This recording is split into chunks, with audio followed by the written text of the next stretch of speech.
Name's Patsy Brennan, and I'm a painter, mostly of landscapes and figures, stuff like that, and the odd abstract, whatever. Just more or less what my notion takes me. I do enjoy the freedom of working on large scale, but at times, due to the restrictions of storage, I've had to reduce the size of what I do work. But I do love working on the larger scale. Whenever you're working on a larger scale, you need stuff to be able to move around very easily, whatever. So there's the weight and stuff whenever you're trying to move them up, because the height, I'm pretty small. So trying to reach the top of the canvases at times, you have to bring the canvas down. So I've got some counterbalances and stuff like that on a few easels and stuff for the ease of bringing it up and down. Well, the first thing I sort of remember getting me into art at all was whenever I left home for the first time. And I was staying in a friend's house, and I had their bedroom, and it was completely empty. There was nothing in it. And I seen a wall, and I decided I wanted to put something on it. So I went out and bought a load of poster paints and asked them permission to do something with the wall. And at the time there was a print, used to be in the catalogues. I think it was called The Wings of Love or something like that. I rather fancied it, so I had a go at it. Right. So it came out okay at the time, so that gave me the impetus to go on and do something else. And then I went to do a calligraphy course with Sister Aloysius. Right, yeah. And she introduced me to the Londonderry Art Society, because she was doing a talk and she invited me along. So I joined them for quite a few years. It was basically an amateur group, just learning. So I learned how to paint and whatever there. And I just moved on, and I joined the Northwest Artists Association at the start, whenever it was going for a while. And we had studios in Bishop Street then. So I moved in there for a while. And then I gave that up, got full-time work, which gets in the way of life, as usual.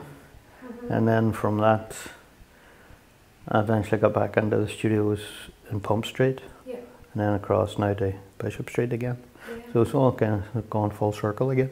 My inspiration comes from my own photographs and paintings and pictures and whatever. Whenever I'm driving around, I usually have a camera with me all the time. So it's all basically landscape based now.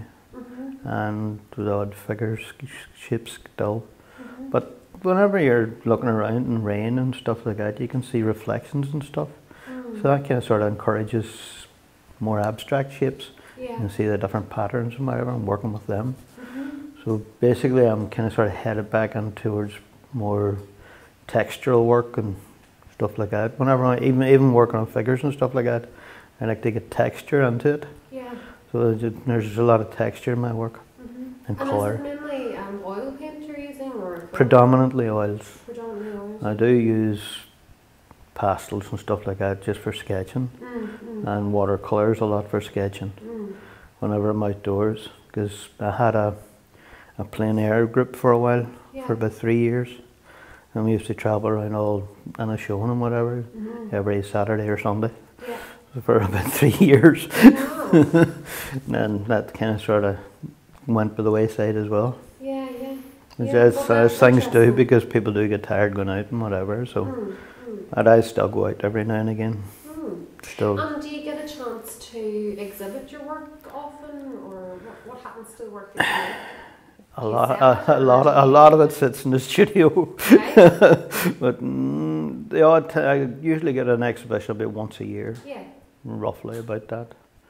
But there's no guarantee of the sales or whatever, so it's just a big risk at times just doing it. Group shows, I've been in several, so I do get stuff out. But mostly it's all stacked in the house. And how do you find the experience of, I mean, because you said you started off painting a mural in your friend's bedroom, and now you're like in a studio with other artists. How does that influence your work?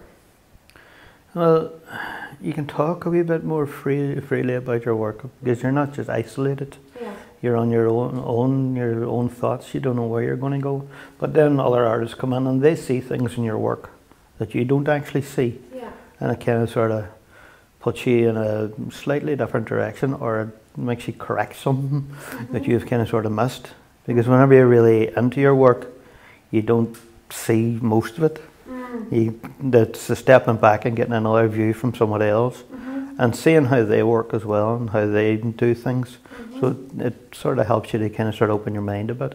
I can't say that I'm really influenced by anybody's work, but I do appreciate a lot of work that is out there.